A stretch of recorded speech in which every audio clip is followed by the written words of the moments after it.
तो भगवान हम पर कृपा करने के लिए इस भूतल पर अपने जीवों भक्तों के लिए, अपने प्रेमियों के लिए, अपने सखाओं के लिए जब पधारते हैं तो अपने भक्तों के लिए उस आवरण को 2 घड़ी धारण करते हैं।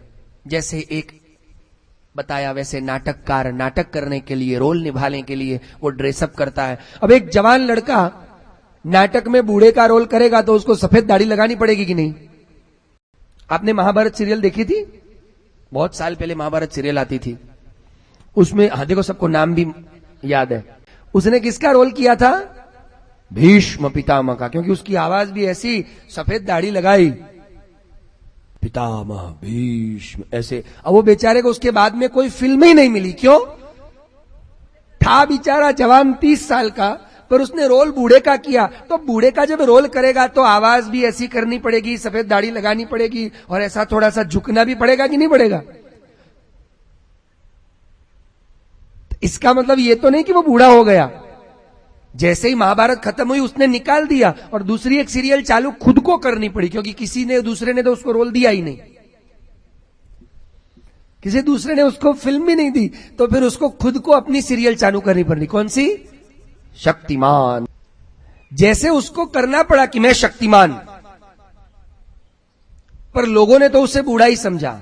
और यही गलती जो उन डायरेक्टरों ने करी, वही गलती हम करते हैं भगवान के साथ। भगवान हमारे लिए इस भूतल में आकर हमारे जैसा रोल करते हैं, मतलब हमारी तरह रोते हैं, हमारी तरह खाते हैं, हमारी तरह शादी करते हैं, हमारी तरह बच्चे पैदा करते हैं, हमारी तरह डरते हैं, हमारी तरह रोते भी हैं। तो हम ये समझ लेते हैं कि भगवान हमारे जैसे हैं। भगवान हमारे जैसे नहीं हैं। भगवान ने जैसे जितनी देर वो रोल मिला उतनी देर उन विषयों को धारण किया। ऐसे भगवान इस भूतल पर जब तक उस अवतार कार्य करने के लिए विराजे, तब तक उस अवतार की अहंता ममता, कौन सी अहंता ममता? मैं यादव, मैं। और वो भगवान की अहंता ममता कहां दिखती है? भागवत जी के 10वें स्कंद में उत्तरार्ध में कथा आती है। भगवान हस्तिनापुर पधारे थे और जब भगवान हस्तिनापुर में विराज रहे थे, राजसू यज्ञ करवा रहे थे वो सब पांडवों के साथ, द्वारिका में भगवान नहीं थे। इस मौके को पाकर कि भगवान द्वारिका में नहीं है, इस मौके को पाकर दंतवक्र, विदुरथ पहुंच गए द्वारिका में युद्ध करने। शाल्व पहुंच गया द्वारिका में। ये 3 दुष्ट एक साथ टूट पड़े द्वारका पर। उस समय द्वारका की रक्षा का भार प्रद्युम्न जी पर था। प्रद्युम्न जी युद्ध कर रहे थे, पर प्रद्युम्न जी को शक्ति लगी। ये बड़ी पूरी कथा बताना तो अभी मेरा विषय नहीं है। और उस समय भगवान को ये पता चला, तो वहां ये श्लोक है और उस श्लोक की टीका में श्री महाप्रभु जी सुबोधन जी में बताते हैं कि भगवान का अहंकार देखो, मतलब लौकिक अहंकार जो भगवान ने धारण किया है वो भगवान प्रकट भी करते हैं हमारी तरह, एक आम इंसानों की तरह। आम इंसान क्या अहंकार करेगा? आपके घर के ऊपर अगर कोई पत्थर फेंकेगा, घर मतलब मकान, ईंट चूने पत्थर से क्या बनता है? मकान। उस मकान की खिड़की पर किसी ने पत्थर फेंका तो आप क्या बोलोगे? मेरे मकान पे पत्थर फेंका? यार ये तुम्हारा मकान है कहां? अभी भूकंप आया और पूरा मकान अंदर, अब बताओ कहां गया मकान? ये जमीन भी परमात्मा की है, दिया भी यही चुने पत्थर से बना हुआ मकान, इसमें हमारा कुछ है ही नहीं, फिर भी मेरा। तो ऐसा लौकिक अहंकार भगवान ने प्रकट किया। वहां भागवत जी बताती है कि भगवान को यह समाचार मिले कि दंतवक्र, विदुरथ, शाल्व ये सब पहुंच गए और भगवान अपना रथ सारथी को कहते हट मैं चलाता हूं, तू धीरे चला रहा है। और आके शाल्व को कहते मेरी द्वारिका है ये, मेरी द्वारिका पर तूने अत्याचार किया है, मेरी द्वारिका पर मेरे नर ने आक्रमण किया, अब मैं तुझे दिखाता हूं मेरे लोगों को हैरान करने का नतीजा। ये लोग मेरे, ये द्वारिका मेरी। भगवान में कभी मेरा और मैं हो ही नहीं सकता है। भगवान के लिए तो दुश्मन जाए, मित्र जाए, राक्षस जाए कि भक्त जाए, सब एक समान है। पर भगवान यहां प्रकट करते हैं। वो वाला अहंकार भगवान ने छोड़ा। कहां छोड़ा? मुक्ति लीला में अंतिम 30वें अध्याय में। छोड़ा मतलब खुद ही अपनी द्वारिका को डुबा दिया। जिस द्वारिका को बचाने के लिए हस्तिनापुर से खुद घोड़ा भगा के आए, शाल्व को मारा, जिस द्वारका में किसी श्राप को प्रवेश नहीं होने दिया, उसी द्वारका को धड़ल्ले से समंदर में डुबा, खुद ही डुबाया ना, भगवान ने खुद ही नष्ट कर दिया। खुद ही अपने यादवों को अंदर अंदर लड़वाया। किसने लड़वाया? जिनको इतनी भी खरोच आ जाए तो भगवान तिलमिला उठते थे और सुदर्शन लेके भागते थे। वही भगवान, वही अपने हैं, पर अब वो अंदर अंदर झगड़ रहे हैं और भगवान आराम से विराजमान होकर प्राची तीर्थ में अपनी 4 भुजाओं को धारण करके उद्धव जी को उपदेश दे रहे हैं। तो अब आपको समझ में आया, भगवान में अहंता ममता नहीं है, वो हमारे जैसे नहीं है, पर हमारी प्रॉब्लम ये है कि वो हमारे जैसे अगर दिखाते हैं तो हम मान लेते हैं ये हमारे जैसे हैं, और फिर हम उनसे अपराध कर बैठते हैं। ये हमारी गलती, हम अपराध हम करते हैं। वही अर्जुन को डर लगा ना कि प्रभु आपने अपने वरद हस्त को मेरे कंधे पे पधराया, पर मुझसे कितनी बड़ी गलती हो गई कि मैंने ये समझा कि मैं भी लायक हूं और मैंने भी, पर भगवान की महानता फिर भी देखो। अर्जुन ने हाथ रखा, भगवान ने उस हाथ को हटाया, अर्जुन ने अपने पांव भगवान के गोद में रख दिए, भगवान ने धक्का मार के निकाले नहीं। अर्जुन ने हे यादव कह के पुकारा, भगवान ने नहीं बोला कि हे यादव बोला है, यादव बोलेगा तो मुझे ऐसे डांटा नहीं। ठीक है, देखो आज अर्जुन जी की गलती हम करते हैं, वही गलती वसुदेव जी के अंदर भी है। वसुदेव जी ज्ञानी हैं, सात्विक भक्त हैं, पर उनकी ममता फिर भी है। और कौन सी ममता? कि कृष्ण मेरा पुत्र है।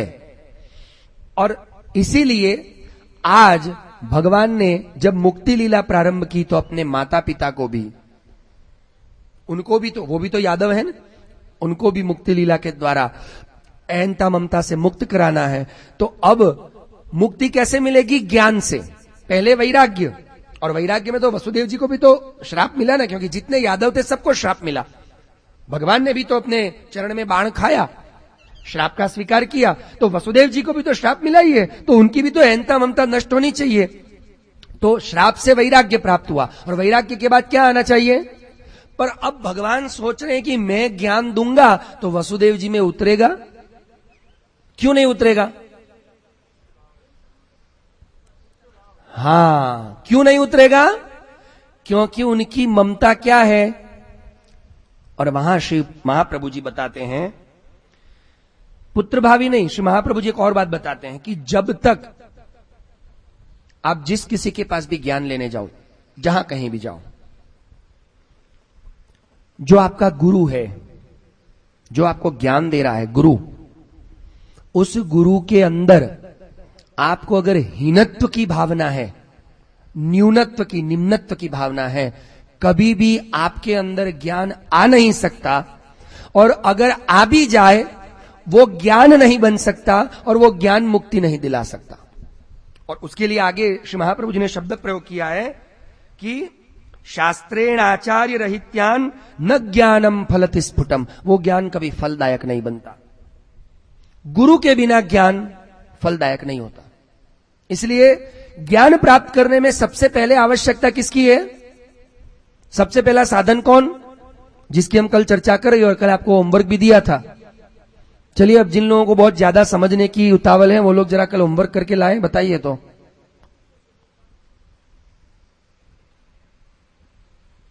तो आगे बढ़ो ना, पहले होमवर्क तो दो।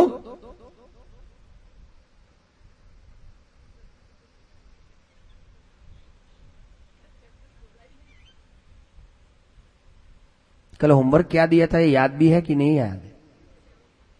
क्या दिया था? है?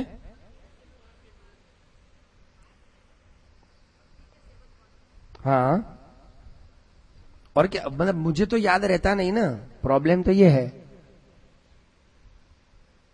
तभी तो आप लोगों को पूछ रहा हूं। अच्छा, और कुछ नहीं था?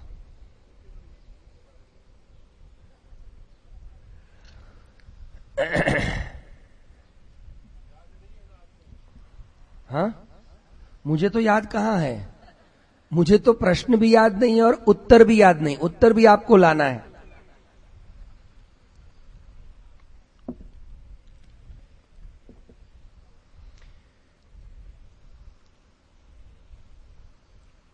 गुरु किसे कहते हैं?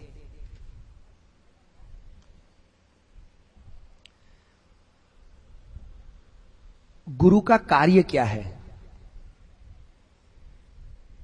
और उसके प्रति हमारा कर्तव्य क्या है? ये आपका तो होमवर्क तो था।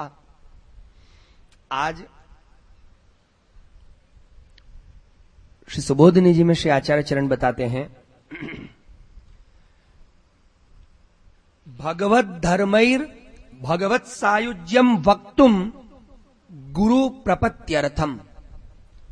और ज्ञानी को मुक्ति तभी मिलती है जब भक्ति की प्रपत्ति की प्राप्ति होती है। और ये बात गीता जी के जानकार सब जानते होंगे। गीता जी में भगवान कहते हैं, बहुनाम जन्मनाम अन्ते ज्ञानवान माम प्रपद्यते। 7वां अध्याय। बहुनाम 9वां अध्याय, सॉरी। बहुनाम जन्मनाम अन्ते ज्ञानवान माम प्रपद्यते वासुदेव सर्वमिति स महात्मा सुदुर्लभः।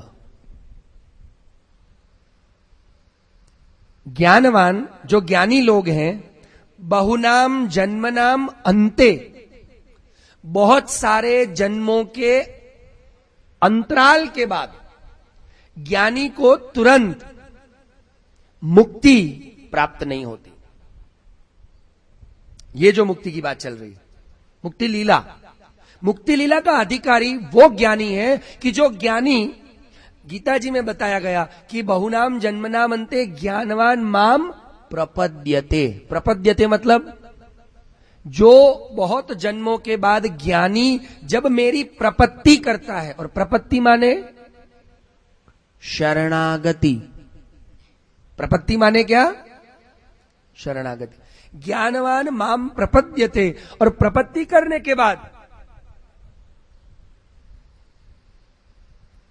वो क्या प्राप्त करता है?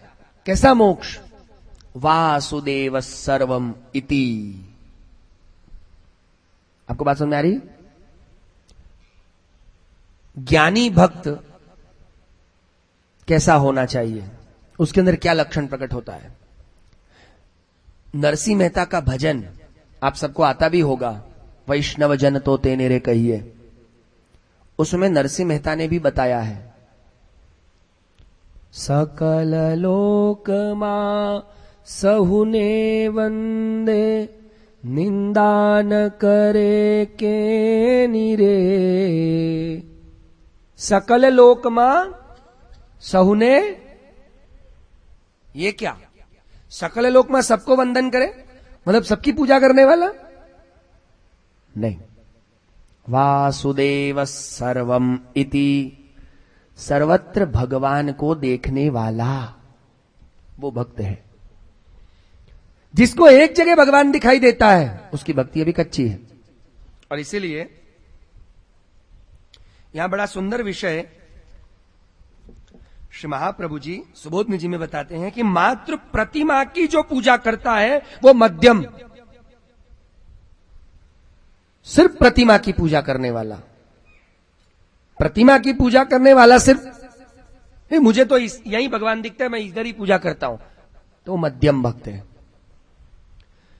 श्रेष्ठ कौन है? तो कहते हैं कि भगवान का जिसमें अभिष्ट है वो अभिष्ट को ही अपना कर्तव्य मान के सर्वत्र भगवान को देखकर सभी कार्यों को भगवत कार्य समझकर उनकी इच्छा की पूर्ति के लिए ही जीने वाला,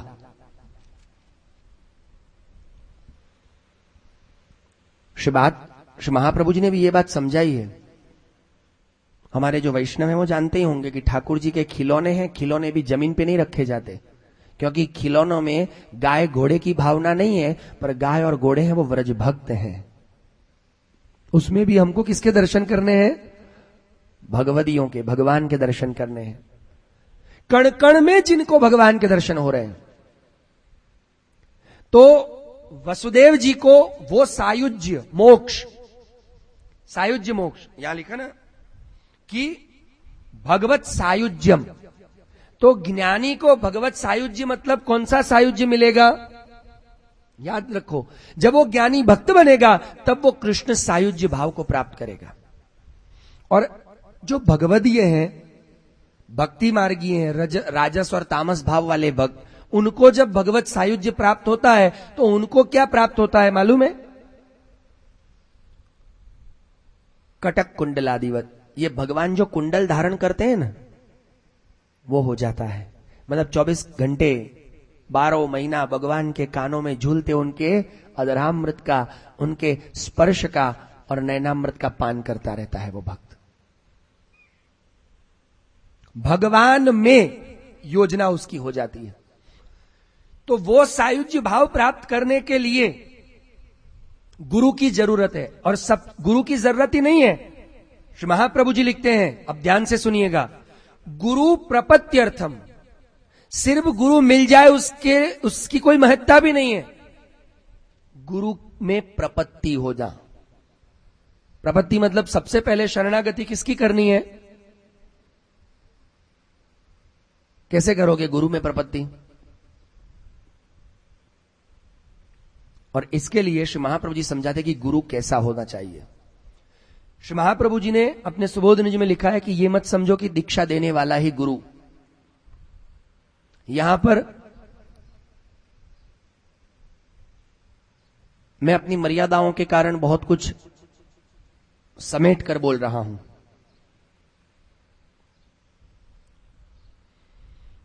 पर श्री महाप्रभु जी ने गुरु की जिस व्याख्या को यहां लिया है, मनुस्मृति की, श्री महाप्रभु जी जो टांकते वही मैं ले रहा हूं। उपनयतु यश शिष्यम स्वयं अध्यापयेन द्विजः सरहस्यम सकल्पम च तमाचार्यम प्रचक्षते। आचार्य गुरु किसे कहेंगे?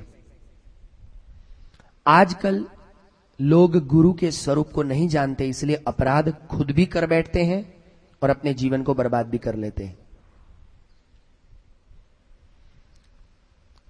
और गुरु शब्द को हमने बहुत छोटा बना दिया, संकुचित।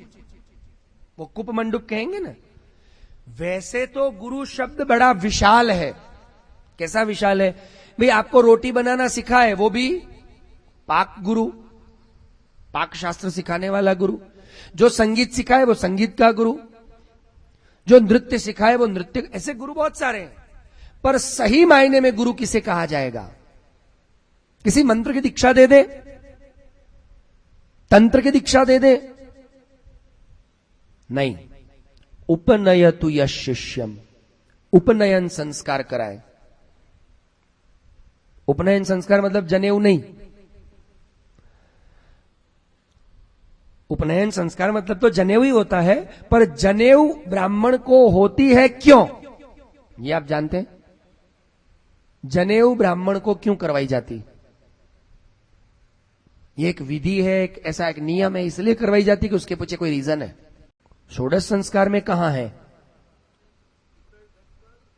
हां है, मतलब संस्कार है इसीलिए करते हैं, वैसे इसकी कोई विशिष्टता नहीं है। तो बनिए को भी तो उपनयन संस्कार होता है, नहीं तो उसको भी उपनयन संस्कार होता ही है। नहीं, आपको मैं एक बात समझ, उपनयन संस्कार षोडश संस्कार में आता है, और षोडश संस्कार से ब्राह्मण को नहीं होते हैं, ब्राह्मण क्षत्रिय वैश्य तीनों को होते हैं।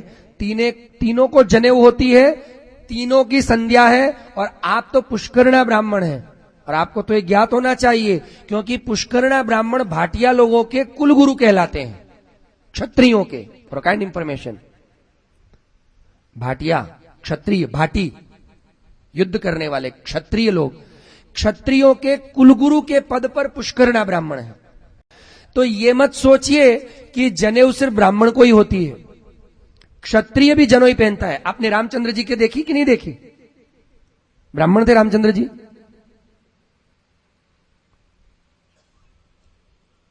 बनियों को नहीं देखी आपने?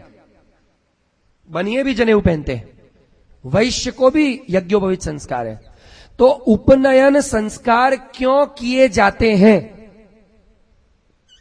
आज के बाद यह मत कहिएगा कि सिर्फ ब्राह्मण बनाने के लिए उपनयन होते हैं, नहीं। उपनयन संस्कार का एक ही मात्र कारण है। अगर वो नहीं है तो उपनयन कराने की कोई जरूरत नहीं है। उपनयन संस्कार में गायत्री मंत्र की दीक्षा मुख्य है, गायत्री मंत्र की दीक्षा। और वो गायत्री मंत्र की दीक्षा क्यों दी जाती है? गायत्री मंत्र वो वेद माता है, वेद पढ़ने के लिए ये एडमिशन फॉर्म है। अगर आपके बच्चे को वेद नहीं पढ़ना है तो उपनयन संस्कार कराने का भी कोई अर्थ नहीं है। और करा लो और वो वेद नहीं पढ़ता है, गायत्री मंत्र की दीक्षा किसी काम की नहीं, किसी काम की नहीं। गायत्री मंत्र की दीक्षा वो वेद पढ़ने का अधिकार है। क्या है? अब आपको समझ में आया?